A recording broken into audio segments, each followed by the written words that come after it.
right, and welcome back to the Christ Teens Podcast.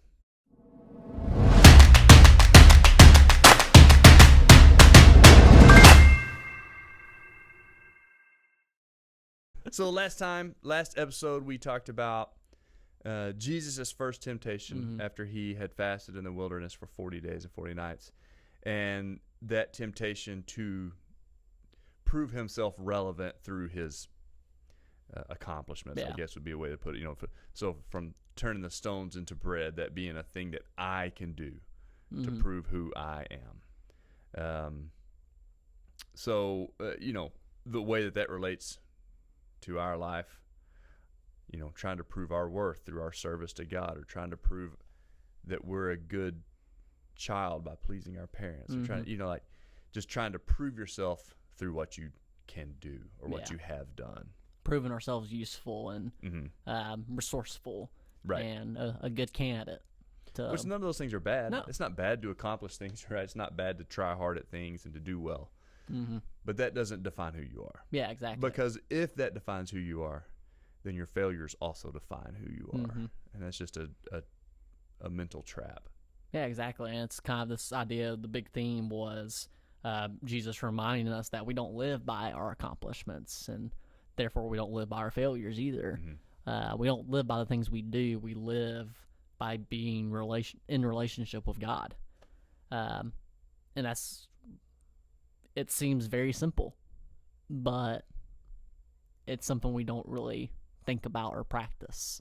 At least I know for me. Yeah, it's real easy to lose sight of the fact that Jesus wants a relationship with us. And because, just speaking for myself, service is something that, well, for one thing, it's I've learned that's kind of my love language is acts of service. So the way that I show God that I love him is by doing things. Yeah. So whether that's, helping at Christ Teens or helping, drive a van or do whatever the thing is, it's the action to me that I can very easily slip into the trap of thinking that defines my relationship with God, as opposed to the relationship that God wants with me is what defines who I am.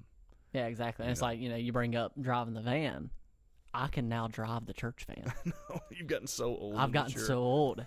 We definitely didn't change our insurance and change the rules to where I could drive the van. I'm glad we did. But yeah, it's that idea of like, now that I can drive the van, I can be an effective youth minister. Right. Kids don't care if I can drive the van or not. Actually, they find it funnier when I couldn't drive the van, so they can make fun of me for not being able to drive the van. Yeah. And then in the same breath, make fun of me for being old. That's right. So here's the thing, too, that you come to realize, so even as I've gotten as old as I am now, but then I know it happens even more as you continue to grow through life, is you're not capable of doing the same things that you were capable of doing 20 years ago, right? In 20 years, I won't be capable of doing all the things I can do now. There will be other things that I am capable, more capable as I have more experience in life. But you see people all the time as they, get older or as they enter retirement or whatever it is, and they kind of lose their purpose because that if you tie up your identity in what you can do, well, at some point you're going to lose the ability to do those things. Yeah. And then you kind of lose your identity and you go through a crisis, right? So that's not what Christ wants for us. No. He doesn't want us to be defined by what we can or can't do, what we succeed at or what we fail at. Yeah, exactly. And honestly, he does give us tasks. He does give us things to do. Yep. But you're exactly right. It's not our ability to do those things is not what defines us, because it's not our ability that dictates the capability. It's Christ working through us. And so he doesn't call us to spectacular things. He calls us to be obedient. And a lot of times that looks like doing very simple things. So correlating this back to what we talked about last episode and continuing this conversation that we started at Christ Teens last year of, last episode we talked about the temptation of relevance. And then you get into the second temptation where the tempter tells Jesus, throw yourself off the top of the temple. Yeah, let me just read that real quick. So we can all be on the same page, so to speak. The devil took him to the holy city and had him stand on the highest point of the temple. If you are the Son of God, he said, throw yourself down, for it is written, he will command his angels concerning you, and they will lift you up in their hands so that you will not strike your foot against a stone. And Jesus answered him, it is also written, do not put the Lord your God to the test. So, again, the theme from Christ Scenes last year, which was 40, it stemmed from this book by Henry Nouwen called In the Name of Jesus. So when Nouwen's talking about this particular temptation, he uses this phrase, it's the temptation to be spectacular, and it's the craving to be admired or impressive or noticed. How true is that for us? Yeah, I've always had this desire within me, but not the ability to achieve it, to like be the guy on some subject. Yeah. Like there's a lot of things that I find interest in, you know, but there's always this kind of this temptation to be like, when this thing comes up, when there's this problem, when people are going through this, I want to be the guy that they're like, that's who you need to talk to, you know? And I always have admired people who are that in their field. Yeah. Right? But there's always somebody who knows more than you do. There's always something that you don't know much about, you know, and that's just life. Yeah. Right. So if we tie up our identity in that, similar to the last temptation, it's just a false idol. Yeah. Well, especially in ministry too. It's like, you know, I joke about this, but it's true, of kind of feeling like a imposter syndrome. Especially my first Christ Teens, when, you know, I'd been on staff for a month. Yeah, a couple weeks. Yeah. It wasn't even a month. It was my first Sunday, because we had that Christ Teens meeting, and that Sunday it was decided I was co-emceeing with Grayson.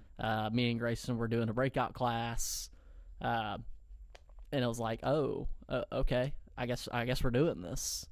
And it's kind of just this idea of like, it was very easy for me in that moment to go, oh, I've got to do all these spectacular. I need to be remembered. People need to remember my first Christ Teens. Right. And it has nothing to do with that. And part of that comes from being involved with great things as somebody in a youth group, right? So going to an impact or an uplift type of situation, and the things that you remember and the people that you really look up to, the speakers that you're like, man, they are really good, or the singers or whoever it is that you really look up to, you want to emulate that. So I don't think that's all bad necessarily, but it's just not who we are. Yes. It doesn't define who we are. Yeah, it doesn't define who we are. And speaking of trying to make things spectacular at Christ Teens, so Zach George, he's a member here at Westside, and he leads our worship team at Christ Teens. And they debuted a new song called Fire. Great song. Love it. Fire. No, it was great. But and it's powerful. I love Wes McKenzie is the bass. He's one of those people I want to emulate. Like, I want to be that guy. I want to be that guy. I do not have the vocal range to do that. But that song was it's awesome. And it was the first time we were singing it all weekend, and it was bumping.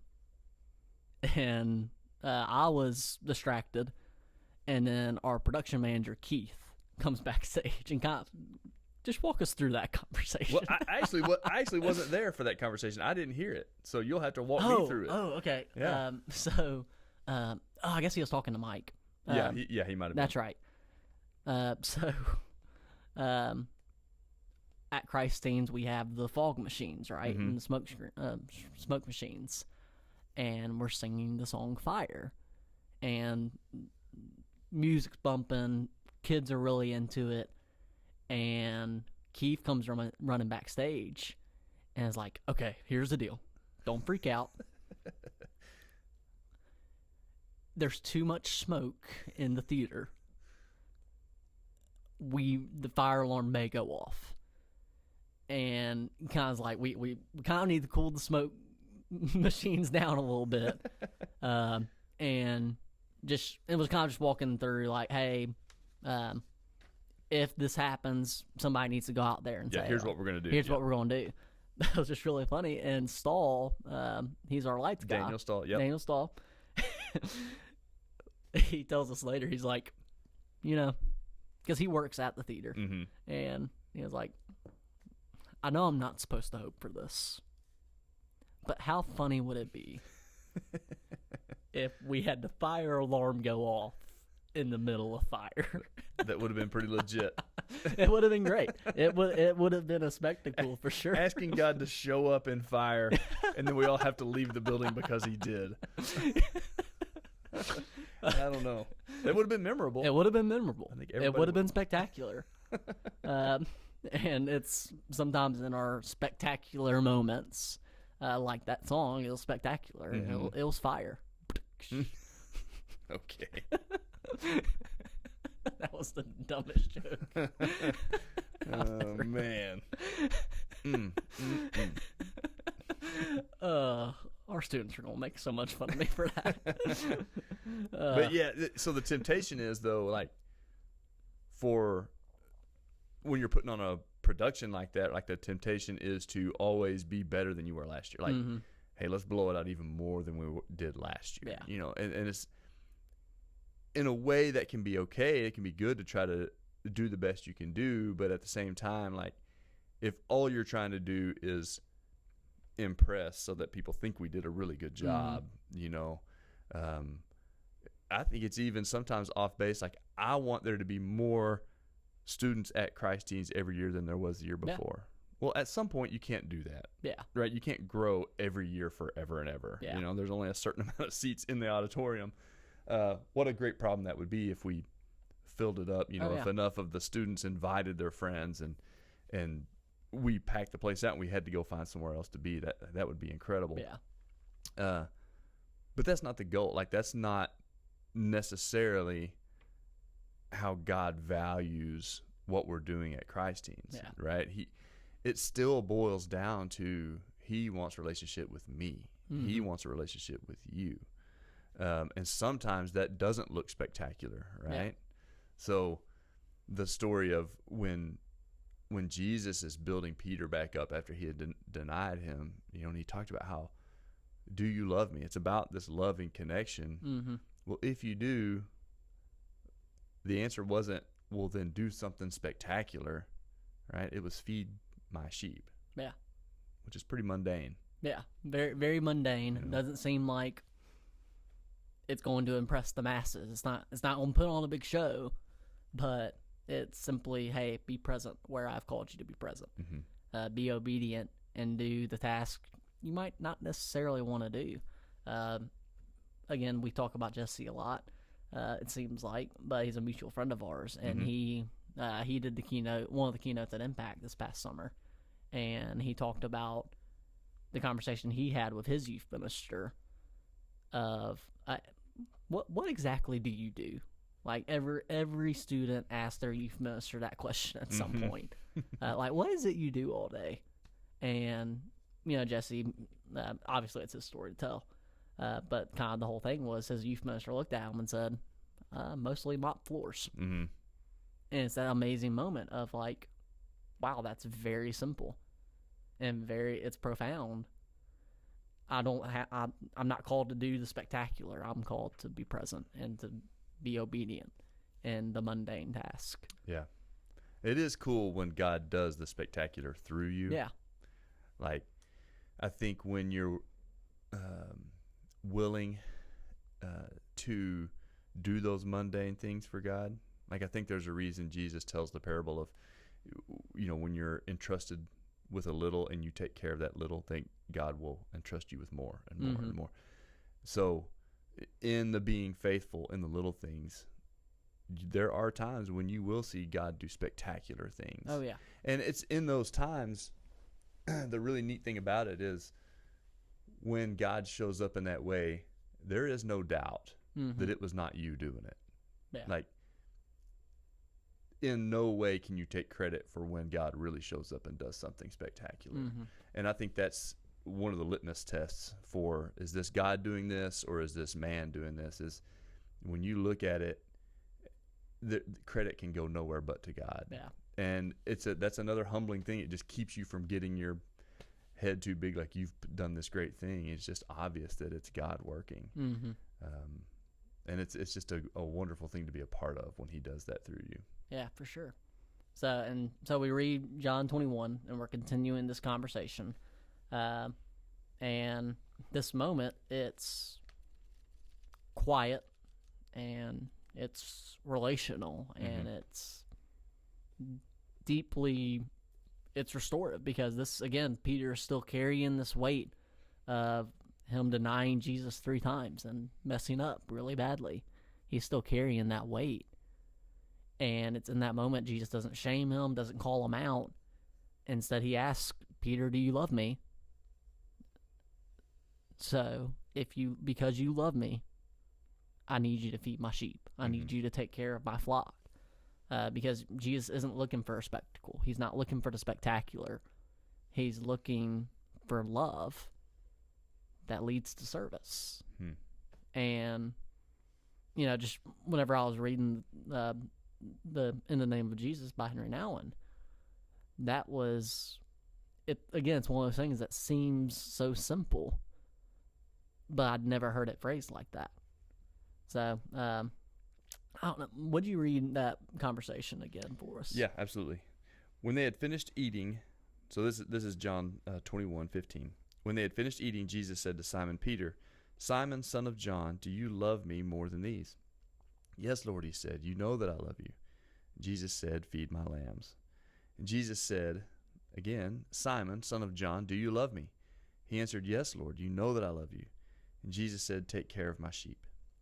The 3rd time he said to him, Simon, son of John, do you love me? Peter was hurt because Jesus asked him the 3rd time, do you love me? And he said, Lord, you know all things. You know that I love you. Jesus said, feed my sheep. And then he goes on basically to predict that Simon Peter is going to be martyred. Mm-hmm. So not only service, but sacrifice. Yeah. Not real glamorous. No. Not real spectacular. No, not spectacular. Not the way you want to go through life. If you were going to pick, what do I want out of life? That's not what you would pick. No. But that relationship with Christ is what makes it worth it. Oh, yeah. And, I think you can even draw another parallel with what Paul says in Ephesians when he's talking about husbands and wives. Mm-hmm.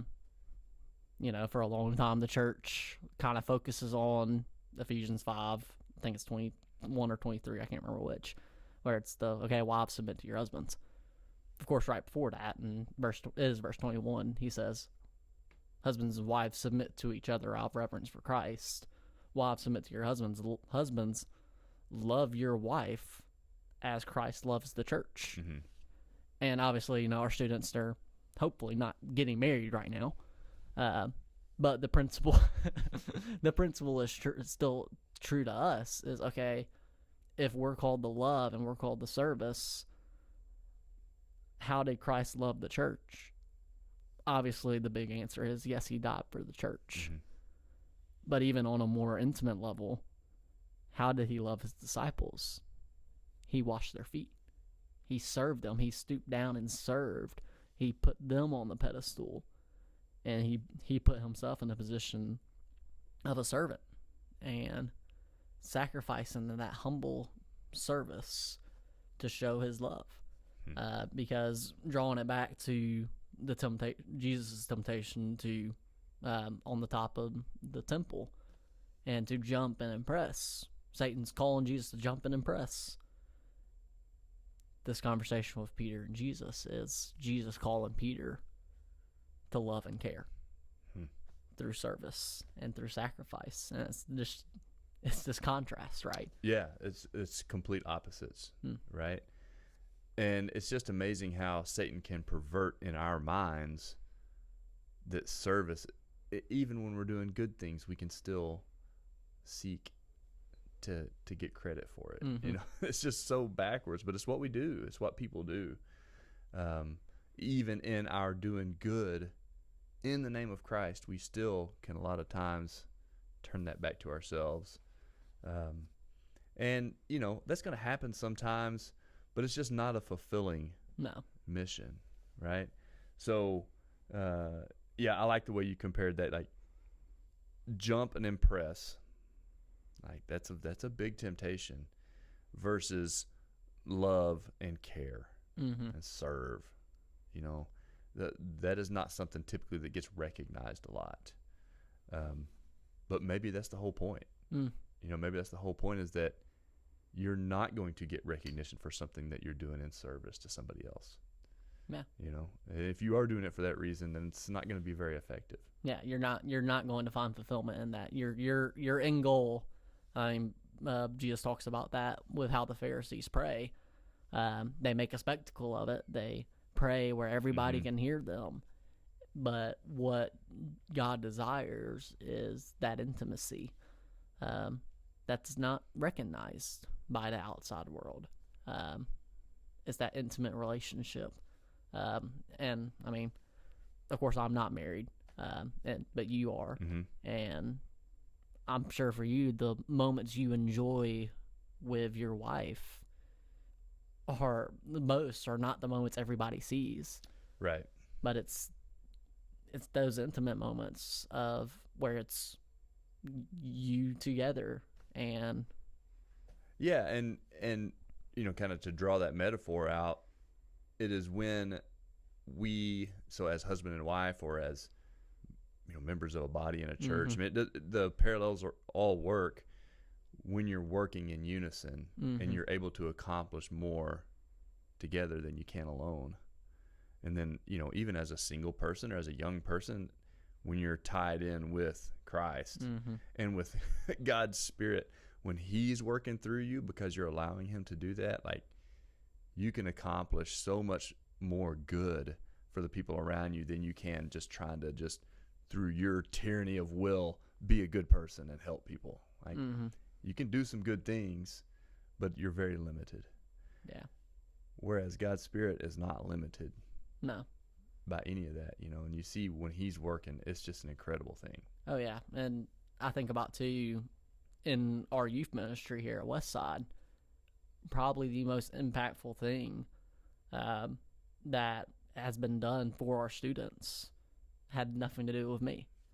So on Wednesday nights, we're going through a series called "This Is Our Story," and basically what it is we've been having different people from the congregation come in and share their portion of the story of Jesus. And for a while of doing that, for that first little while, it was like, you know, everybody was saying, hey, this is such a great idea. And I'm like, so you don't like my Sunday morning lessons? Exactly, yeah. You like it better when I don't talk? Okay, got it. Got it, yeah. I'll start a podcast. I'll show you. I'll show you. But it's just, I needed that. I needed that humility. I needed God to humble me and say, hey, it's not about you. These kids don't need your intellectual power. They need relationships. And how do you build that better than to connecting them with other Christians and other brothers and sisters? Yeah. So it's crazy to think about that as a youth minister, the most impactful part of my ministry, nothing to do with me. Yeah. And that's just... It's when you get out of the way, you know, and I think that's the way God works. Like, I know when I was working out at camp for, you know, right at 10 years, there would be times we would have these experiences and the students would experience something and it would be just amazing. It would be like, wow, God is clearly He worked all this together to make this happen. And then in our foolishness, we would try to make it happen again the next week or the next year. And it's like, it would just bomb every time, you know? And it's like, oh, it's because it's not us who's doing it. It's God, and He's got a different plan than what we've got. Yeah. You know, He in a lot of ways He needs us to be there, but not have to be front and center. Yeah, and so, but enough talking about Henry Nouwen and his story. He left a prestigious teaching role to go and live in a community for people with disabilities. And in the book, he talks about that dynamic shift where all of a sudden the patients and the people living in the facility, they didn't care how many books he had written or how many degrees he had. They cared about whether or not he could scoop potatoes. Yeah. And it's kind of funny to think about this prestigious writer and professor now serving in a role that seems so simple, because all of a sudden the people around him, they weren't impressed by his degrees and the books and all these titles. They wanted relationship. They wanted simple service. Have you run into a situation in your life yet where, or in your ministry life, where you find yourself saying, what am I doing here? Like, I'm above this. Yeah. Have you been in a situation? Because I've been in a lot of situations like that where I'm doing something that feels totally mundane and totally below me. And so have you run into that yet? Oh, yeah. Like, funny enough, when we were setting up this podcast room, and I'm climbing up and down the ladder, gluing very poorly, I might add, the soundproofing behind you and peeling the bricks up here. There was a lot of times where I was like, you know, I could get the students to do this. Right. And of course, you know, I'd be here till 9:30 doing it. But obviously they can't see it in the camera, just to make fun of myself a little bit, because I clearly didn't do it well. You can't see it in the camera, but on this side of the room, you can just see where the bricks start going toward each other. And of course, when we walked in tonight, and you can see gaps in between the soundproofing paneling. It's one of those things where it's like, I shouldn't be doing this. I have more important things I need to be doing. Yeah. And I can't even do this job well. Well, it is funny because you get in that, sometimes in that position, and that can happen as a student. You know, you don't have to be like have a job. It can happen in any job. It certainly doesn't have to be ministry, where you think, I'm above this. Like, this is ridiculous that I'm wasting my time doing this. Somebody else should take care of this problem. And particularly when we're thinking about ministry, or you're thinking about your involvement at your church. So whether you're a full-time minister or whether you just attend a church, doing those acts of service, I think you just got to be careful and not think about it that way, in that I'm above this. Yeah. Because it's through those lowly actions, it's through the mopping the floor, right? Whatever the thing is, it's through that then you can see God working and go, that's clearly God. That's not me. Yeah. That's not my pride working, you know. There's something that brings you close to God in doing the menial tasks, the service. Yeah. Yeah, and I think that's a great place for us to kind of invite you guys back into the conversation, or continue to have you guys in the conversation. Just asking this question. So where in your life right now are you tempted to be spectacular? Yeah, it could be, right, you've already mentioned social media for sure. It could be on your sports teams. Like, I see that a lot in students' lives. Yeah, and our students really just need to realize they're not as good as basketball as I am. They're just not going to be. It doesn't matter how hard they work. No matter how hard they try. You know, it could be, but it could be in your looks, or your outfit, or your grades. It could be the house you live in. You know, but yeah, where are those areas of temptation for you? Yeah, you know. And then the second challenge is similar. off of that, okay, so these are the areas that are tempting for me to be spectacular. Okay, where is Jesus calling you to simply love and serve? And serving through sacrificial love. So, I think that's all the time we got for today. Yeah. But just recapping the key ideas real quick of, the temptation to be spectacular is real. We've felt that in our lives. Our students feel that in their lives. Youth ministers, youth pastors, youth leaders, they're feeling that too. Yeah. It's a universal temptation. It's a universal thing. But Jesus models a different way for us. And Peter, tying it back to him, he didn't need to earn back that love and that intimacy with Christ through doing spectacular things. He didn't need to earn it by performing, because Jesus just simply asked for his love. So, final encouragement to you guys, thinking about how at Christ Scenes we did way too much smoke in our smoke machine. Let's trade that smoke for substance. Yeah. Because the sheep, per se, don't need a show. They don't need Broadway. They don't need all these things. What they need is a shepherd. And our shepherd is Jesus. So that's all we got for today. Yeah. And thanks for being with us. Yeah, thanks for being with us. And just one last thing, and you are going to get tired of me saying this, but I have to say it, or else my students are going to get mad. And that's, you're loved by me. You're loved by Brent. You're loved by all of Christ's teens. And before anything else is true about you, you're loved by God.